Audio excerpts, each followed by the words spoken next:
চলে আসলাম ছোট্ট বন্ধুর ব্লগে। ছোট্ট বন্ধু আজকে ওয়েদার ডিমান্ড চাই, সেই অনুযায়ী রান্নাও হলো। কিভাবে বললো? আমি কি এরকম?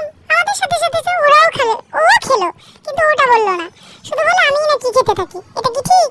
একটু ঝরঝরা খিচুড়ি, একটু ইলিশ ভাজা, সঙ্গে আছে এটা কি ডিমের ভুনা।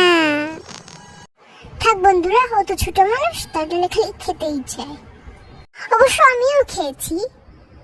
বাহিরে যখন যাই না ওকে নিয়ে, তখন পুরা চিপস, তারপর হচ্ছে হাওয়াই মিঠাই দেখলে পুরা কান্না করে দেয়। না ছোট্ট বন্ধুরা, আমি একদমই তা করি না। সে আমার নামে শুধু শুধু এগুলি বলছে। আমি একটা ছোট্ট মানুষ, আমি কি এসব চাইতে পারি? আমি একটু ভালো মন্দ শুধু খেতে চাই বাসায়, কিন্তু বাইরে একদম খাই না। বন্ধুরা, তোমরা ওর কথা বিশ্বাস করো না।